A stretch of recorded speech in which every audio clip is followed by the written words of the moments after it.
Welcome to Tech This Way.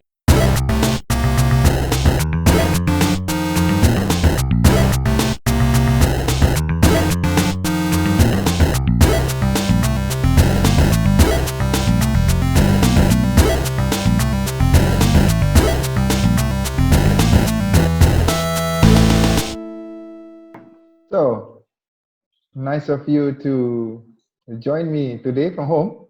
Well, very kind of you to invite me. I mean, it's really funny how we actually met on the internet because I was just looking at your podcast Don't lah, on that sounds YouTube. like some dating story. Uh, no, it was. I mean, I listen to a lot of podcasts, so I've always been trying to find something that is local and something Malaysian.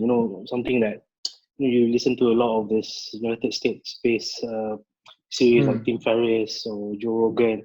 You're yearning for something like Malaysian because I commute on the public transport a lot. So when I found your podcast, I thought it was really interesting and actually thinking that I wanted to reach out to you, but interestingly enough, you reached out to me first. So it's very kind of you. Yeah, So thank karma, you. karma.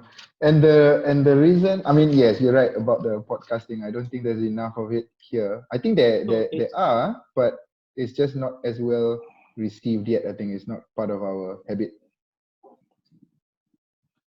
it is a growing industry in the United States and in China. And imagine the amount of opportunity in terms of the captive audience, because when you're listening to a podcast on your way to work or when you're way to somewhere when you're commuting, it's really a captive audience, and the amount of opportunity that I suppose advertisers and all the other people could benefit when it comes to podcasts. So I'm just hoping that we will see more of that coming soon in Malaysia, perhaps in this part of region. Maybe, especially the long form, right? So, like you mentioned, Joe Rogan. I think So he kind of so inspired me too to have some things so, that so are long and I mean, that first of all, I mean, we live in a world where it's an increasingly people have very low attention span, and people want everything like give me 5 points and I just want to be done with it. And when we talk about 2 hours of discussion and interview like Joe Rogan and like 5,000 words long form on Guardian, is something that people find it overwhelming and they don't have that mental bandwidth. But I do feel that it caters to a very specific niche of audience, and I think that's where perhaps the consumer trend is going as well, very niche space. yeah, I think So so. I think so. And I guess coming back to how I reached out to you in the first place was um, I think I saw your profile for some reason, and it was talking about you know you supporting lots of startups and tech companies as a focus with your legal company. So I thought, I have not seen that yeah, before. As I mentioned, I know a lot of lawyers, but they're all kind of more traditional in terms of their clientele. Um, but yours was like, jumping out there to do this specifically. That's quite interesting. So with that, why don't we go a little bit about your history lah? And like I always start with these things, go as far back as you want for us to well, understand Encik Izwan Zakaria. um, thank you very much. I graduated locally in University of Jimara sometime I think um, 2012. At that time, I was very clear that I never wanted to go to the court. The only time I actually went to the court was when I got called to the bar, which is the actual whole ceremony and everything. And then I started my practice in a corporate law firm. It's a medium-sized law firm called Nakis Mm, and Partners. The first half of my career was doing more on the projects and infrastructure-related work. So I was doing supply agreement for an automotive company, mm, for CKD parts and all other things, and then dealing with renewable energy project, doing some work for Prasarana for some tender procurement in exercises and things like that. So I went, But all is well. Ever since I was a young person, I've always been passionate about technology and computers. I remember first time my mother got me a desktop. It was a Windows 3.1. I don't know whether you recall playing computer game. It was Prince of Persia. I still remember it vividly. I'm sure it must have cost her a lot back then. And then we upgraded. It was Windows 95. So and then I always been interested in figuring out I how didn't things want to work. say So I that would, there's actually life before Windows 3.1. It's called DOS, but that's probably yeah. So a so bit so it was on older. MS. Yeah, it was on. Yeah, it was a precursor to without Yeah. before But the anyway, sorry. whole Yeah, go graphic ahead. Go ahead. interface came out.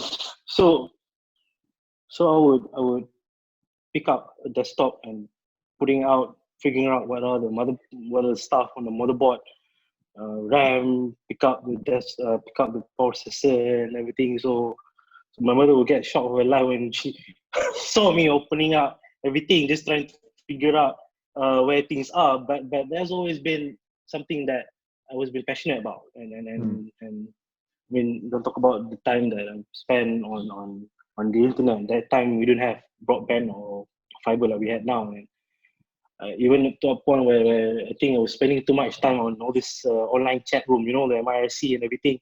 So up to a point where I had to withdraw my saving because my mother refused to pay the dial-up bills. You know how much it was back then because it was so expensive. Yeah, So probably those are the also because days. she couldn't use the phone, right, while you were doing it. Yeah, so that's how I always been interested in technology space. So I was yearning for that kind of opportunity to work in that kind of a legal aspect of things. So so after a while, I left the law firm, and this is where it gets a bit, I don't know, funny or what, but I was more like asking myself, like, I guess the fact that you spend a lot of time watching all this entrepreneur, Gary V and all these things, telling you that you can do things on your own and all, I suppose that wasn't helpful as well. Teaching you that you can go on there hustling and The everything. So brainwash. so so I don't want to say I got caught or anything, but so for the first several years after that, I was I remember vividly trying to go and get another opportunity, and the recruiter looked at my resume and say, "You're the kind of a candidate that people don't want to hire you because you stay in a company for too short a period." Because of this fact that I always wanted to try to find something that I like, but I never couldn't find that opportunity. So I work in another small law firm doing work in an early stage companies startup, which is how I ventured into this space. So I also work in a family office for a year.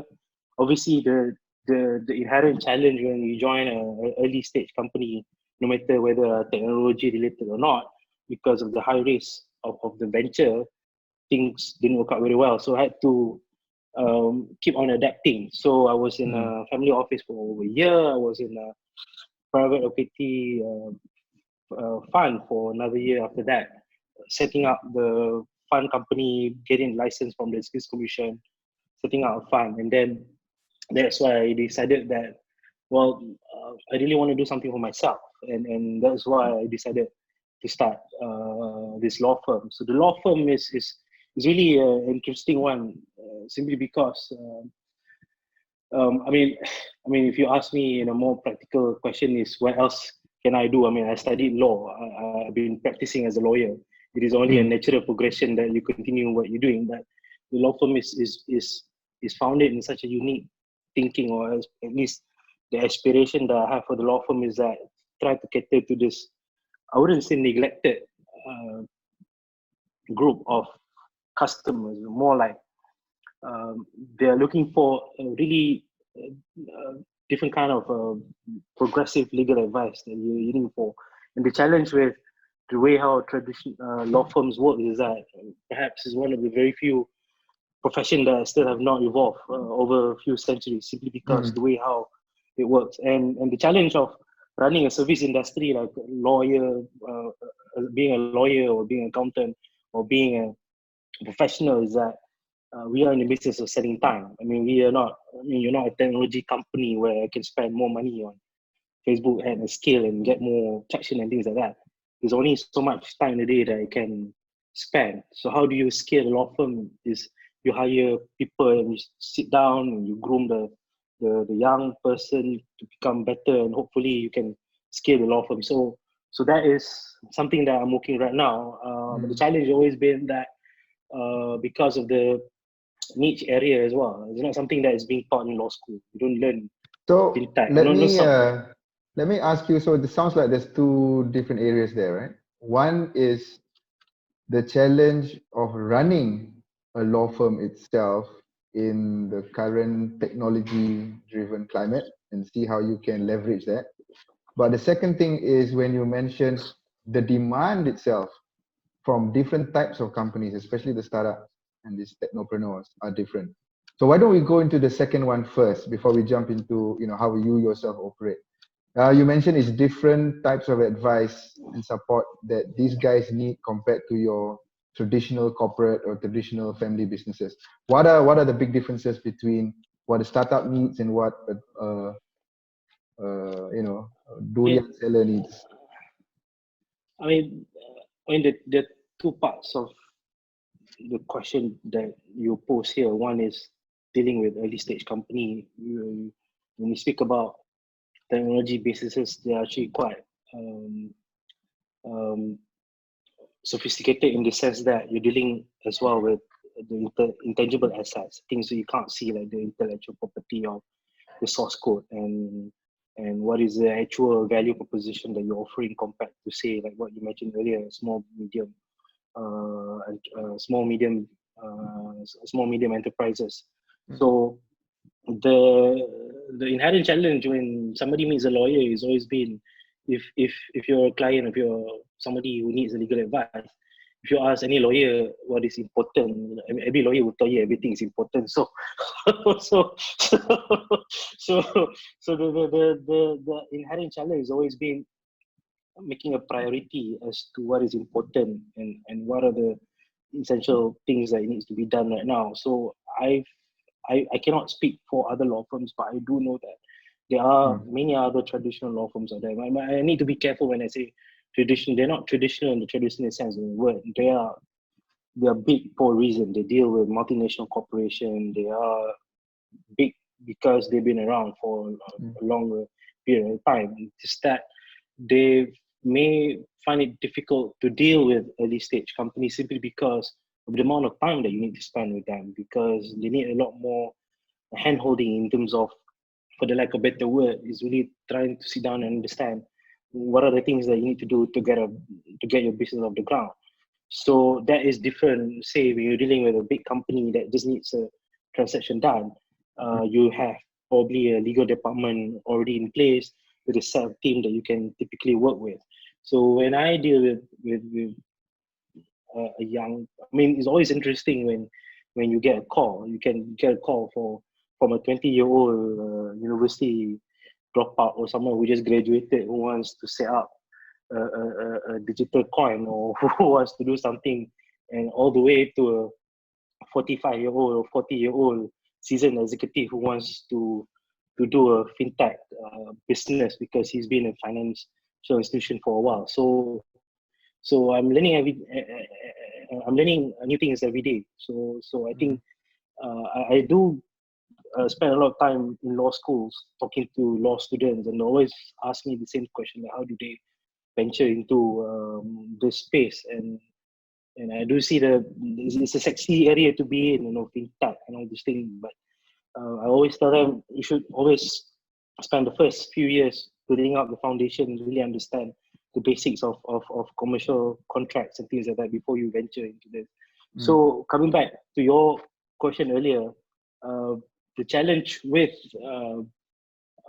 dealing with early stage companies simply because, first, they don't really have the money to pay you, and the challenge is that being a traditional law firm, you still work in a very pyramid structure where the law firm work on billable hours. So I do know that there are other law firms who don't operate this way anymore. There are some law firms who offers fixed fee, which is a good thing. A fixed fee means that I agree on a scope of work A, B, C, D, E that I will do. You pay me this X amount of fee. So it helps entrepreneurs because it gives them a cost certainty, and that's a good trend that I'm seeing. And I hope that a lot more law firms consider this as a fee structure. But the challenge always been that because of the nature of many law firms, they operate in a very uh, opaque way. You have to maintain a certain cost structure for it to be able to operate, and that's always I seem to be a mismatch in terms of how can you provide affordable service. And when you want to speak to someone, you have to go through a certain processes and things like that. So that perhaps doesn't dwell very good when it comes to a early stage company who needs a very fast and responsive turnaround. So that's why I try to come in to I wouldn't say capture, but more like try to create value in this area of practice. So how long have you been dealing with the startups and the more technology driven So companies? I've been lucky because I had a good mentor that I worked previously in my previous company that I worked with that exposed me into this space. So I work a lot with I've worked with online companies dealing with equity crowdfunding, for example, peer-to-peer lending. And how long? Sorry, the hard question. How long has it been?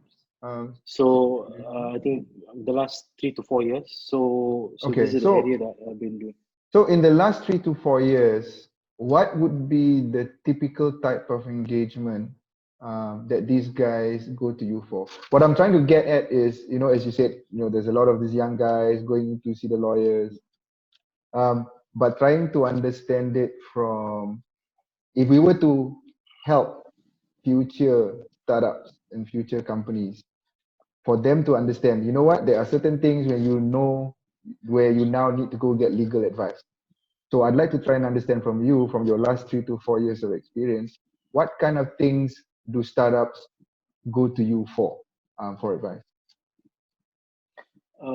They when startups generally come to me, I think generally for two things. One is they need advice on setting up a company, deciding on which legal entity that they should set up, which ordinarily would be a private limited company or a single berhad. So there are some local company secretary that I typically work with. So setting up the structure, and most of the time, or if not all the time, they have already been doing it. Either they've been moonlighting, working for some company, they're just waiting for the right time to leave.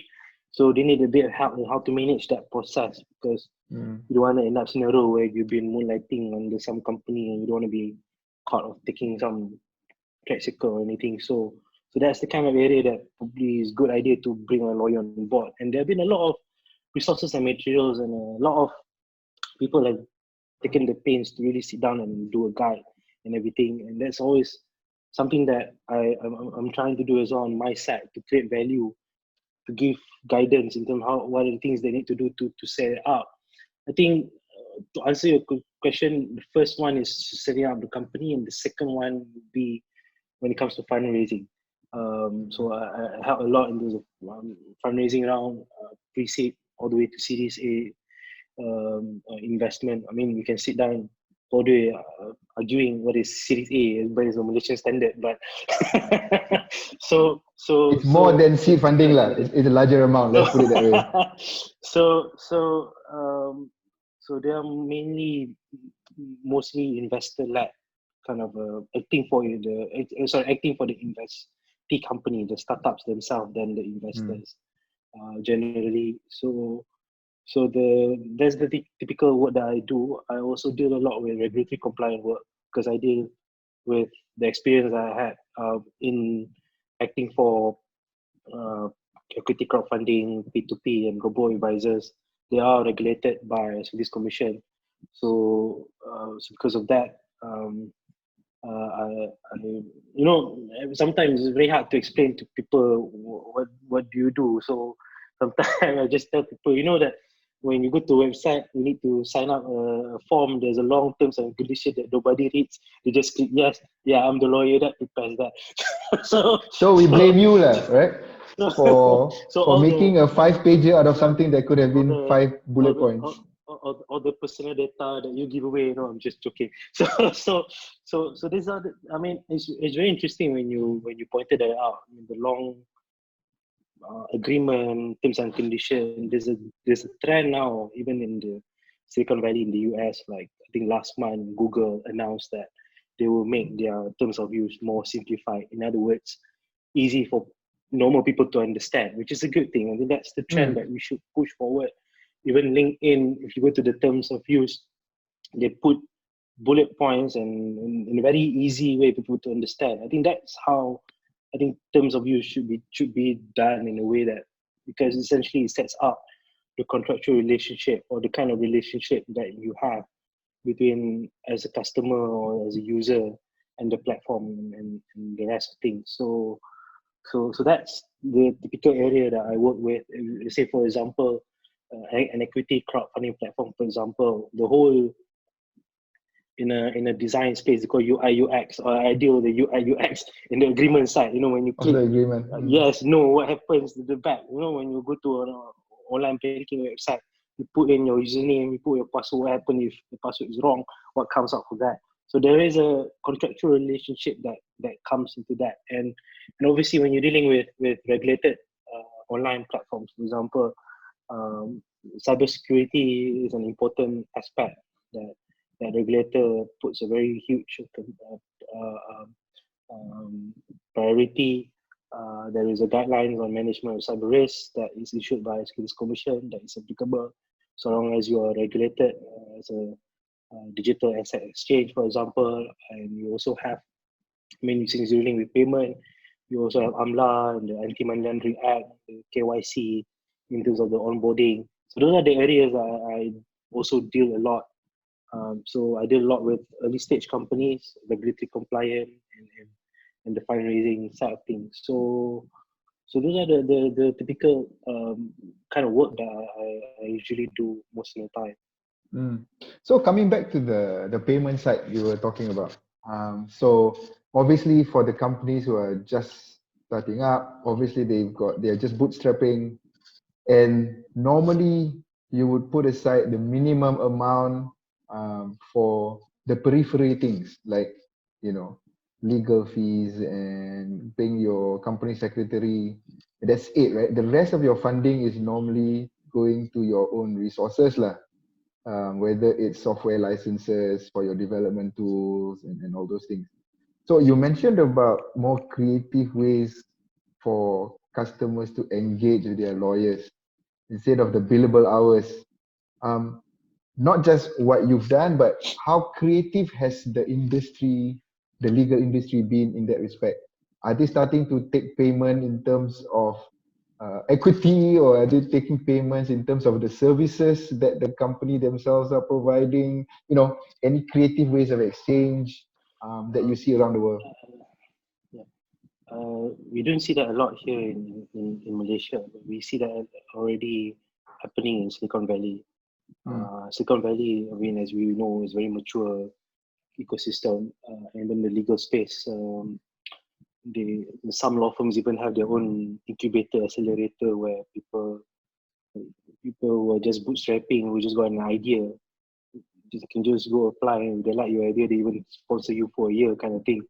I mean, the inherent challenge as a law firm has always been like perhaps an early stage investor is literally taking chance on you. I mean, you can't eat equity, right? So the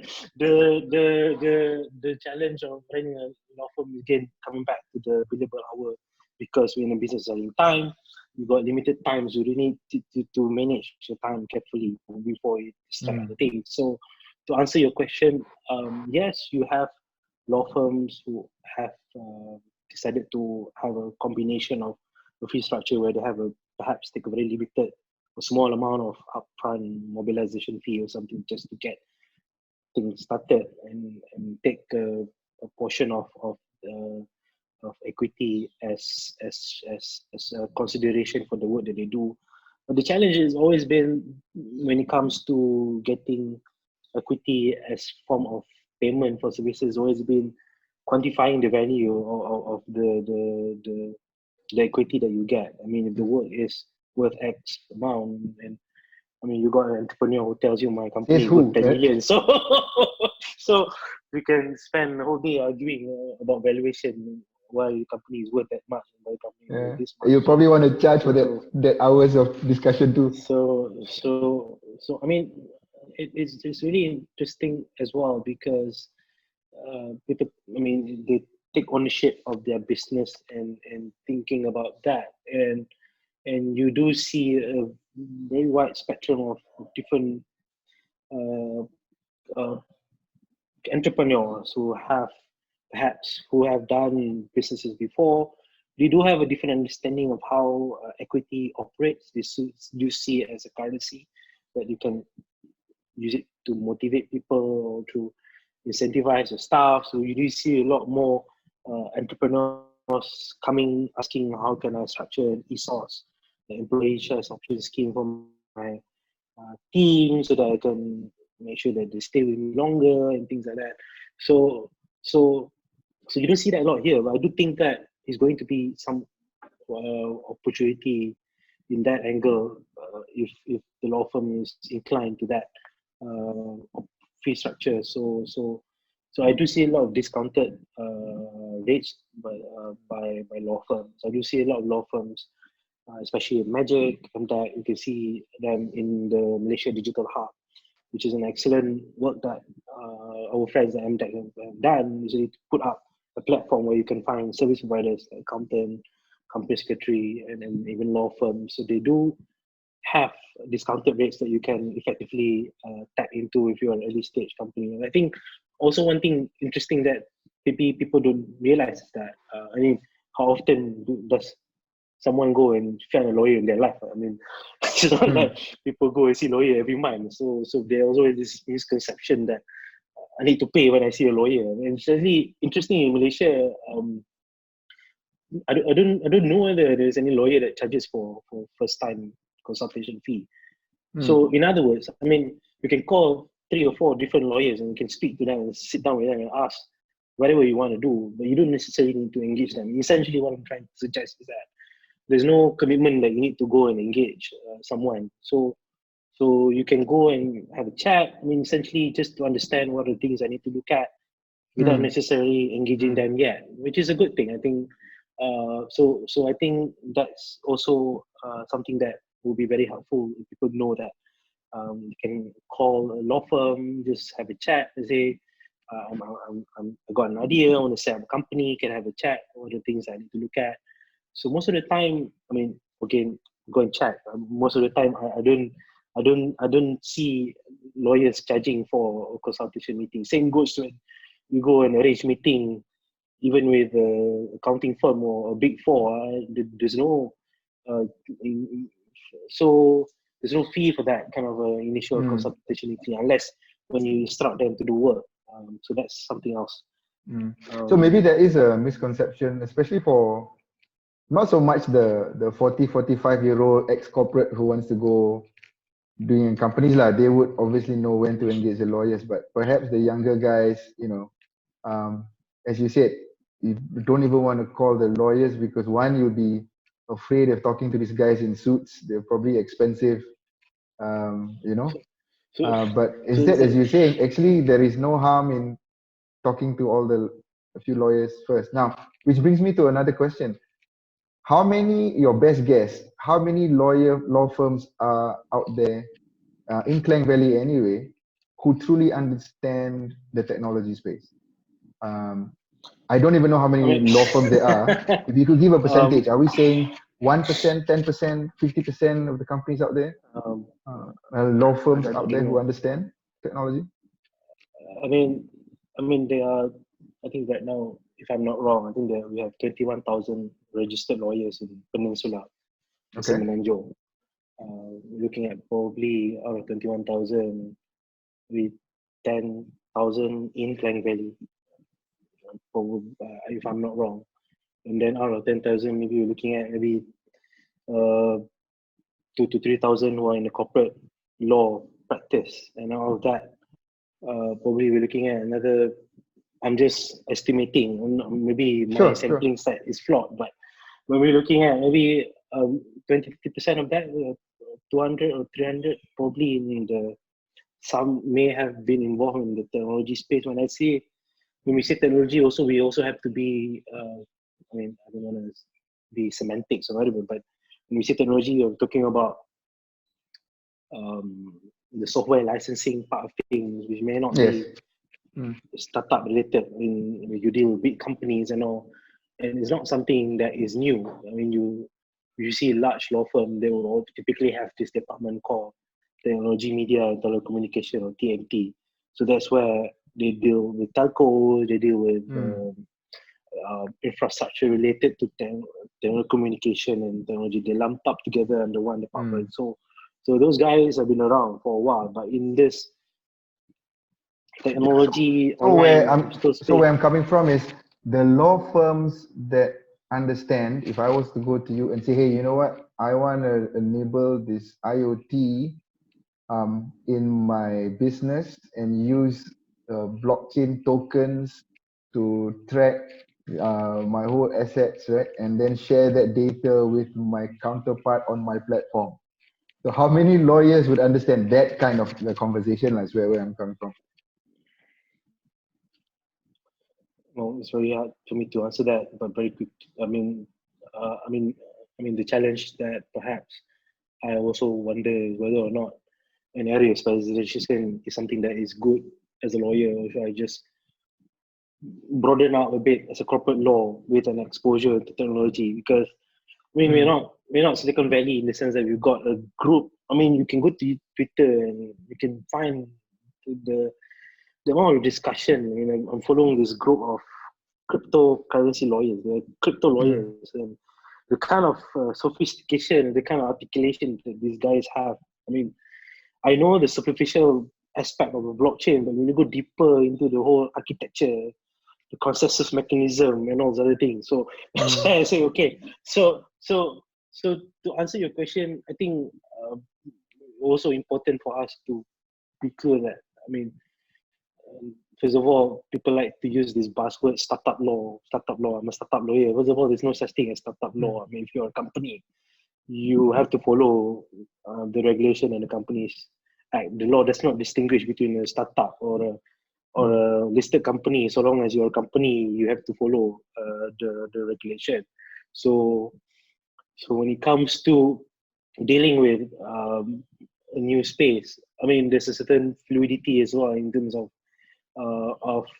looking at different aspects of how whether or not your proposed idea would be regulated, and then that's the important part. You have an IoT device that you want to use that be able to have a certain use case that you want to implement a blockchain solution on it. So from a legal standpoint, I mean, there's also how lawyers will look at things generally is that what kind of license do you need? Do you need an approval from any certain regulator for this to go through? So that's the kind of approach. Yeah, I guess where I was coming from is how many lawyers would at least understand what I'm talking about, as opposed to our first session is, okay, let me explain to you what IoT means and let me explain to you what blockchain means before we even get into the legal conversation. But I get where you're coming from, and I think I get this. I mean that's a very legitimate question, in the sense that I suppose having a legal counsel that understands the subject matter will be particularly useful to get the business. I mean, to get the requirements. I mean, then someone that has to figure out at the outset what an IoT device, what does it actually do. But I suppose it's really hard to answer your question, because there are some big law firms out there who deal with technology matters, but they are not here in Malaysia. We do have some big law firms that typically get all the big deals simply because they are an international law firm. So I think, again, this is where several years ago you've seen how some legal tech startups have been trying to fix this pain point. Essentially, the question that you have, how do I find this technology or lawyer or somebody who understands what I'm talking about? So they came up with this marketplace where essentially you can find lawyers and things like that. But sadly, that couldn't go through simply because of the position that the Malaysian bar, which is the regulator for the lawyers, have taken, that that's not something that is within the scope of what an authorized person mean. In other words, what they were doing, essentially running a marketplace to help people find lawyers, is not something that is permitted. So I mean, there's some guys like Ken Law, for example, Virgin Law. They've had to change their business plan. Ken Law, for example, had to close shop because probably because cash flow or other things. But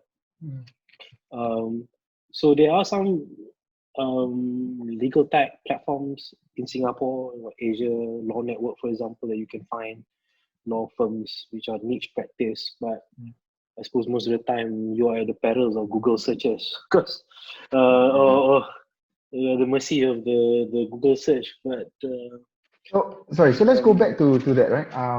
So I mentioned before, one was talking about the types of startups advice that they look at and they need. Now let's go to the other part where it's for the disruption in the legal fraternity itself. So you just started talking about, you know, how there are now new models potentially of how a law firm actually operates, right?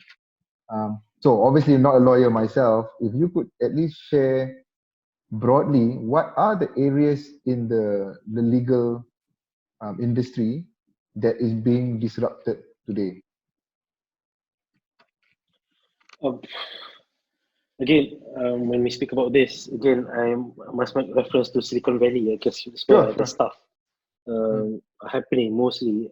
But even though we look at them, things are not doing so well when it comes to legal tech, disruption in the legal space. I mean, you've seen, I don't know, you heard about Ethereum. Ethereum. The blockchain or the Ethereum? There is a legal tech startup by the name of Ethereum, which was very well funded by Sequoia Capital, if I'm not wrong. So they raised over, I think, close to 100 million $100, if I'm not wrong. So what they've done, what they've tried to do is that they try to be like an Uber for lawyers. So if you are an early stage company in Silicon Valley, you don't need to hire a lawyer full time. You can just pay a subscription fee to get an in-house counsel, virtual lawyer on board. It started by this person, Justin Kam, who ran this platform called Twitch, which is an e-gaming platform. So they closed down a month ago because they found out that it's so hard to work things out. So they've done a lot of work in creating awareness, like they do these regular fundraising workshops, webinars, trying to get startups to join. Did they go live? Just didn't work out. Yeah, they did. It was operational, I think, for the last 12 to 18 months, and they had to lay off, I think, I don't know, 100 lawyers or something because of that. So what they tried to do was they had a technology platform on one side, and they had an operating law firm on the other side called Ethereum Law. So the law firms essentially is the one that operates as a law firm businesses that caters to the legal needs of all the companies, and you have the platform that essentially acts like it's like a super app for people that needs legal services. You've got a calendar management where people can book their time to do management, their own Slack equivalent to help them interact with their lawyers. They've got a fundraising timeline, looking at how they can manage the documentation. They've got their own in-house Dropbox, like where they can store, document, and agreement. So that company failed not because of lack of funding. I think more than $100 million because of the founder, who was a very respected entrepreneur who managed to raise funds from VCs like Sequoia Capital and things like that. But didn't work out simply because they just couldn't get it work when it comes to trying to integrate. They tried to get other law firms to also participate, but the challenge, again, coming back to that billable hour is a black box because of the way how law firms operate. They still couldn't get to the whole subscription model. And another, I don't know, I don't want to say what bad news, but another uh, legal tech platform that also had to close down was Up Counsel. It's just another platform that matches between customers and lawyers. Also, perhaps because of shareholders dispute, but more like trying to get the business model off the ground. So when it comes to the interfacing part, I suppose the legal disruption is not doing so well, even in Silicon Valley, but more on the trying to get lawyers to do more work efficiently. That I think is a growing area. But the challenge again, trying to get law firms to adopt the solution is a big challenge, even for big companies like. What kind of Writers is a solutions big do you one. need? Client management solution, for example, is a system that you can subscribe. It's a cloud service that allows you to manage your clientele, reminds you when you need to do your work, and sends the invoices and things like that. Even not just law firms, but also legal departments. If you are running a big company, running a bank, what is the platform that you use or the database that you use to keep track of all the ongoing cases that you have, all the ongoing documentation. So I remember vividly the conversation that I saw and during a panel discussion, and it was a general counsel of a big telco company who made this remark like why should we spend this X thousand on this subscription or this license for this platform when I can pay a first grab X amount to do the work for me at a cheaper price. So that's your answer to that question. It comes back to that because unfortunately, I guess from a corporate standpoint, the legal department is a cost center, right? So, I mean, yes. I mean, if you're a lawyer in a law firm, you're a fee earner. You make money for the law firm. If you're which also means that if the business is not doing so well, I suppose the in-house counsel is the first people to go. So, Well, next to marketing, probably. I mean, it's a bad timing to make this kind of joke, but I mean that is the nature of how law firms or legal services operate. They found it more cost-effective to pay someone full-time to do the agreement, let's say a construction contract, than you pay outsource it. So again, coming back to the whole discussion of outsourcing, freelance workers, and full-time employment, which I think is going to be a growing trend moving forward.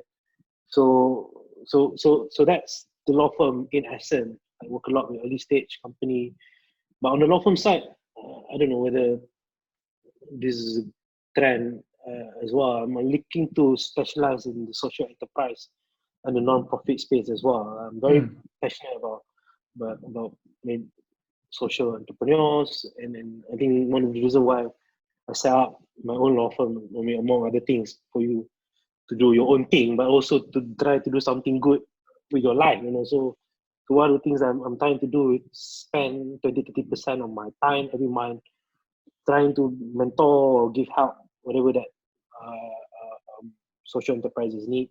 So very excited about the social enterprises space simply because we finally have our own accreditation guideline now, published by Magic, and we have now I think 40 registered, 40 accredited social enterprises, and some of them have also received a tax deduction status, which allows them to receive donation from public, which will give them a tax, who gives the donors tax deduction status and gives them tax exempt status. So those are the new area that I'm exploring. I don't know where that would lead me, but that's where I'm planning to do.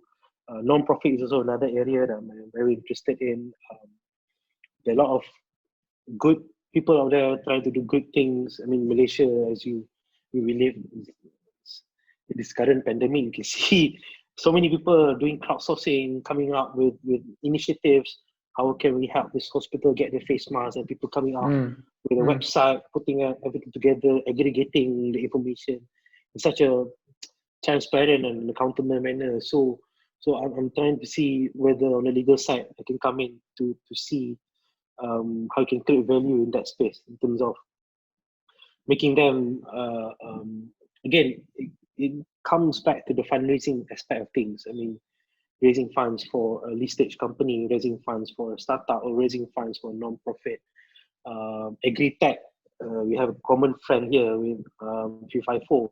That's also how I got to know them, because I was working for a non-profit on an advisory capacity called Crops of the Future, which deals with food security and underutilized crop. And that's how I got to know them. I suppose being a kampung boy from a small village in Kedah, I always wanted to be a farmer ever since young, but this is the closest I could get from being a farmer, is to work in a research center that deals with agriculture and things like that. So I was helping them with the partnership, looking into how we can commercialize some of their patents and things like that. So that's law firm in essence. It's not just churning out agreements and doing work. It's more than that, to create, because we are in the business of value creation. How do you create value when you see something like, if you are so you don't try to give the same advice to everybody, though you may seem the same, but some people may have a different priority when you meet them. So that's why I try to help. So just on that, there is a lot of usage of RPAs in terms of automating things which are repeatable, right? So you mentioned about, one of the things that law firms do is reviewing agreements, and there's always the holy grail for that is, in terms of scaling up, you can have this RPAs, this robotic processing automation, to just do the eyeballs for the common agreements, and therefore you can scale up, right? You can have one legal firm, a legal person, just looking at exceptions, whereas the machine just does 99% of the work. Is that something that you see taking up a lot of the workload of lawyers as well? I think I think you already seeing this being adopted by big companies, large companies, like MNCs. I know some of them are already doing this already. But the challenge again, when you use a new technology solution or platform or software, it always comes back to the people that are running it. I mean, how do you ensure that your staff really uses the solution to the fullest optimum level? And there's always a certain level of expertise that needs to take place in terms of using the software. Putting aside the cost issue and everything, again, I mean, you've got a lot of solution already in terms of like doing due diligence or assessment on document. You just scan the contract, and they've got the OCR, the optical character recognition, that plugs out all the key terms and highlights, okay, these are the contracts that the software reviews, looking at based on the previous agreements that the contracts, the software has gone through. These are the clauses that are missing. These are the things that are onerous. These are things that are a bit peculiar, it's uncommon. So there are those solutions already, just that we do not know what's the take-up rate. I mean, this is why I suppose, I don't want to say our friends down the south doing better than us, but Singapore is really pushing hard on this in terms of legal tech adoption, especially among its law firms. And they are really subsidizing, or even up to the point giving grants to certain areas where they want the law firm to increase the competency when it comes to technology adoption, where like solutions that you mentioned, document review, document management, some of the parts of areas that the government of Singapore is trying to promote, probably because I suppose they have more money, but also or less people. It is already been. It is. I mean, not many governments around the world can commit $3.5 billion for the people, right? For the because of the pandemic. So I suppose they're lucky because the government has the funds to do so. But you have a lot of things to learn from that space as well. I mean, one of the things that I see interesting is that the Malaysian bar as well is taking a lot of notice in the legal tech, and they're working with a lot of private partners. Like I can think of one right now. Law Tech Malaysia is an example of a private initiative. I know you heard of Law Tech Malaysia, LTM. Very super young, smart people trying to see can promote for adoption in the technology space among law firms. What they've done is that they do this annual hackathon where people come together and they do a legal challenge. Okay, how do we help law firms resolve this issue? And within 24 hours, people will come up with one. The winner, I remember last year was this group of guys that came up together, come up with this online platform that is supposed to help small, medium enterprises with legal decision-making process. So for example, if the situation probably if somebody owes you money, if you are a trading company, you're supplying product to your customer, the customer didn't pay you, say, the 100,000 ringgit. So you want to know whether or not you should initiate legal action, what's your likelihood of you winning the case. So that is known as a legal tree decision making. So it comes out to a certain questionnaire. So it comes out with, okay, based on the decided cases, this is based on the facts that you describe.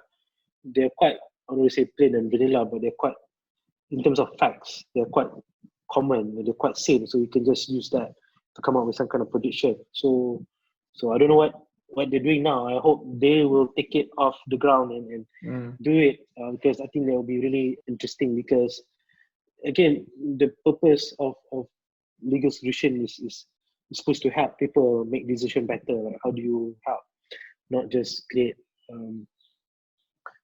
efficiency, but also at the same time helping people make better decision whether or not they should sue, whether or not they should just settle or things like that.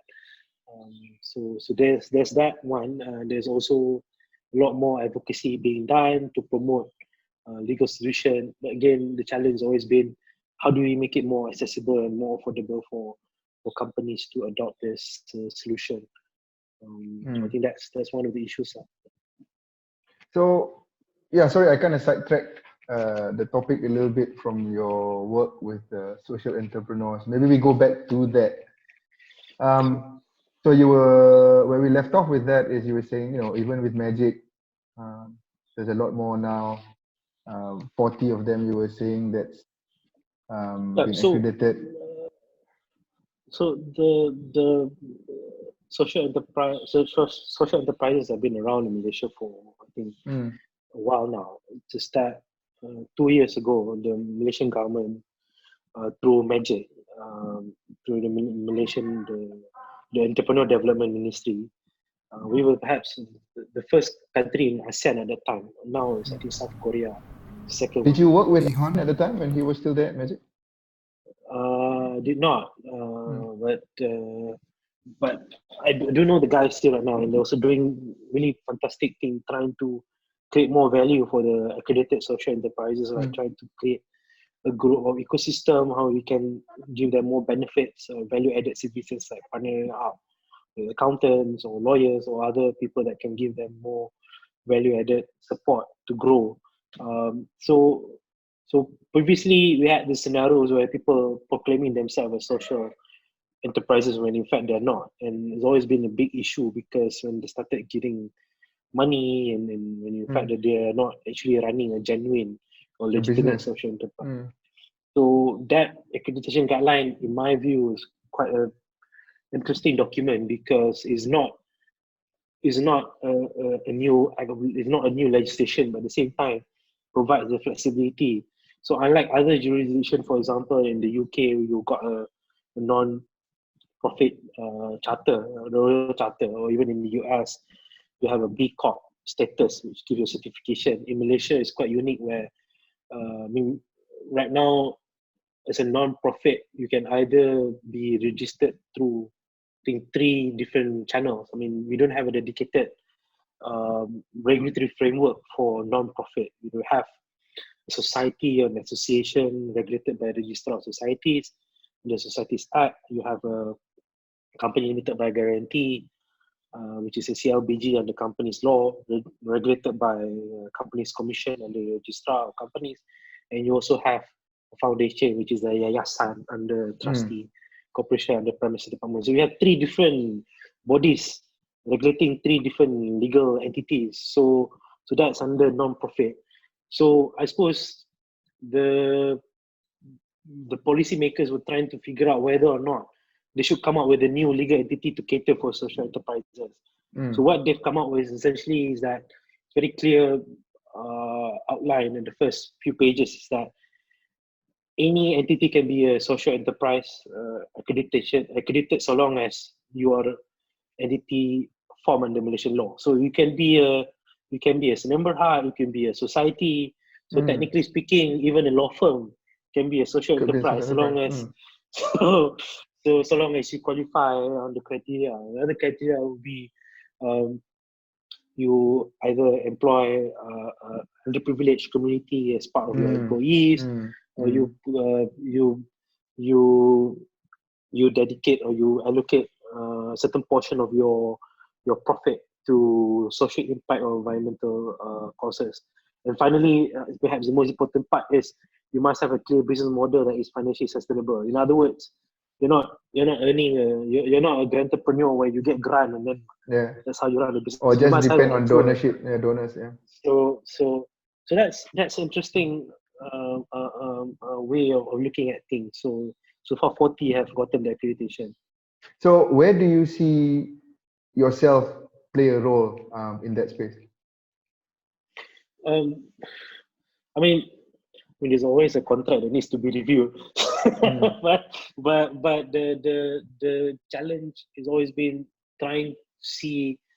I mean, this is something again taking, or they say leadership, but taking examples from how more mature startup ecosystem in Silicon Valley have evolved in terms of the legal offering. Is that I mean, there is a debate about this whether or not this is actually a good thing. Being a lawyer or being a law firm or service provider, you open certain opportunities because I don't know. I'm not going to say I know a lot of people, but what you can do is that you can help open doors to help your clients to access other potential investors and things like that. And there are a lot of investors out there that are looking to invest in social enterprises, especially in Korea and Japan. They're always looking for potential startups to invest. So what I try to create value is that, I mean, sometimes if I like the entrepreneur, I like the startup so much, I might even do the work just so that I can help. Sometimes you want to feel, I guess that's why I'm not employed. I'm doing it on my own because no employer would allow me to do things for free. But that's the joy that I get dealing with an entrepreneur, because you see them growing and it's not something that is already big and you're just doing another transaction. So the satisfaction that you get dealing with social enterprises, that you know that you're doing something good as well at the same time. Guys like Langit Collective, for example, I know you've come across them. No. Langit Collective is doing a fantastic work in trying to promote small community rice farmers in Borneo. So what they do essentially is that they help. There's a special rice in Borneo. It's called heirloom rice. There's a rice. Can't remember the name. There are 4 or 5 different varieties, but they're very highly nutritious that only grows in that particular part of area. So what they do is that they help source them, package them, and sell it online, or sell it to customers. So I met them when they literally had an idea 4 or 5 years ago, and now they've got an actual running company, and now they just got accredited. So that's one. Nice. America Space is another one. BGBG is another group of people that I work on the legal side to see, because they do a lot of collaboration and partnership. So to answer your question, it's a growing space. It's just that we need to do a lot more to support, and it's not just about making legal fees. I mean, obviously making money is good. I mean, we're not a charitable organization, but Of course. at the same time, how do you balance and reconcile between doing something good but at the same time getting compensated for the work that you do? So I don't know whether that answers your question when it comes to the value creation for the social enterprise space. The value is not just about the fee side, but also more on the intangible The impact, I satisfaction. guess, generally, right, to the industry. So that's what I typically operate with. I deal a lot with early stage entrepreneurs, investors, not so much, but more on the entrepreneur side. So one of the things that I'm trying to do on the law firm side is this legal templates and all these things. I mean, there are other law firms who are already doing this, especially in Singapore, even in Silicon Valley. Is that I just want to make it freely available, and that's what I'm doing now. If you need an NDA done, just get it from the website, and if you need a lawyer to look at it, you can go get another lawyer to have a look at you. So these are the things that as a sole proprietor, I'm trying to see how you can scale the law firm business instead of just spending time. Again, coming back to your question on how do you automate the process. This is it's funny thing. I don't know whether I can't remember the name of this person. It's a technologist in Silicon Valley. He said that he doesn't like the word efficient because humans are not meant to be efficient. Robots are meant to be efficient. But humans are meant to be lazy. We like to sit down and just relax, think about the world. And now we got working from home. Everybody is just pretending to do work, but I don't know whether they're actually doing work. But the point that what the speaker was saying perhaps is that efficient is not the word that we should use for human beings. It's more like thinking about ideas, how we can use technology to help harness that end goal or the objective that you want to achieve. I think that is something that I think the future of lawyering will also change. Perhaps in the future, where I think I cannot. I mean, I think I could speak for young lawyers, is that people, because I should like to think I'm still young, but I think a lot of young people are frustrated because probably I may be one of the victims as well. We watched too much of this. At that time, we didn't have Suits yet. All this legal series. We thought, okay, this is what my life is going to be. I'm going to be a heavy specter. I got suit up and all this thing. And then they started their work. They got thrown out in a small cubicle and using, and then some law firm still uses Windows XP, by the way.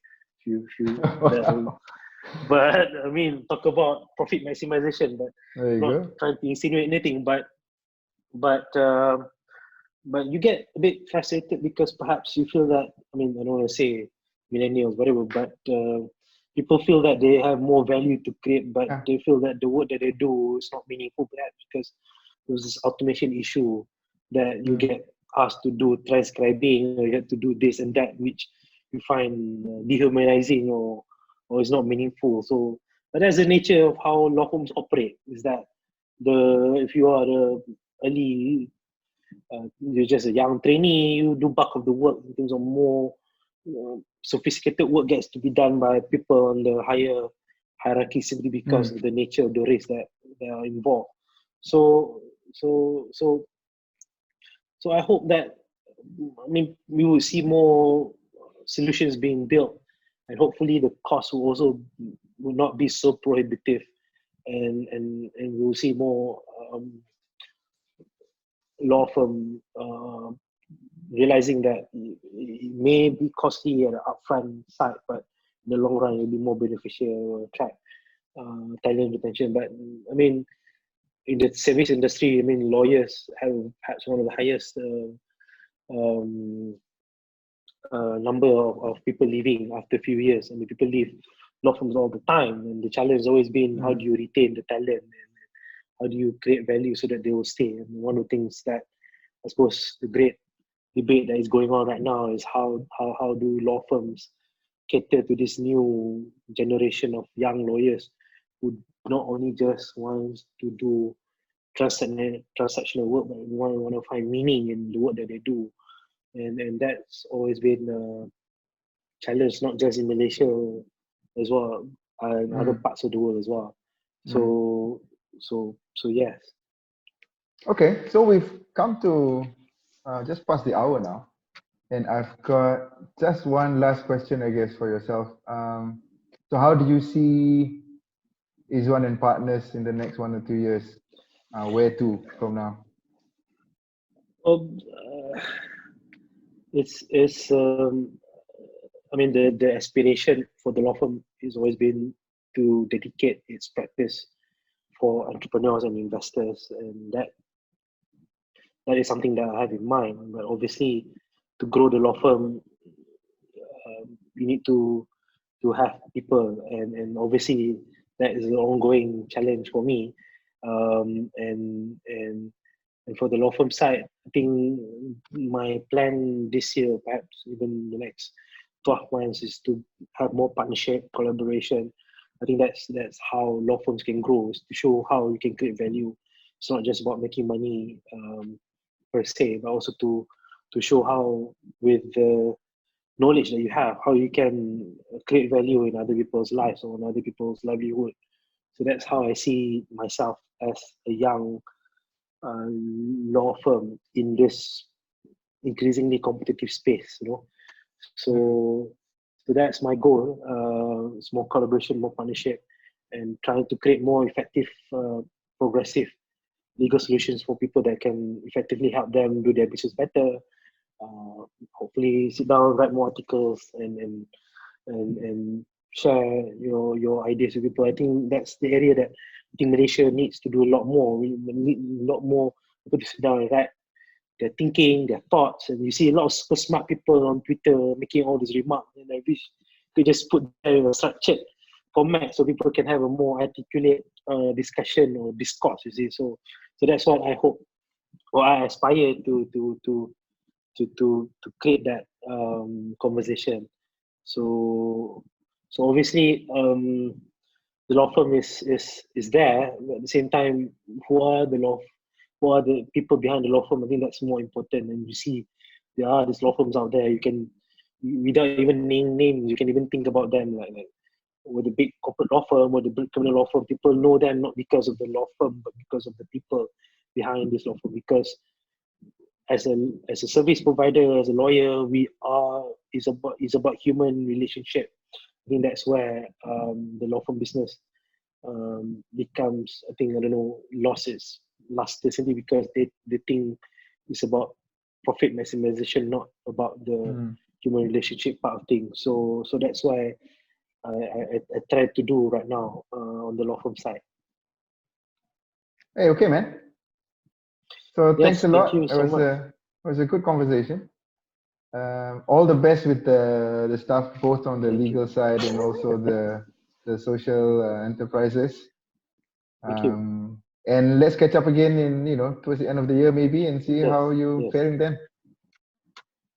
Thank you. Have a good day. Bye. Hey, you too, and stay safe, man. Don't panic buy. Take care. Bye bye.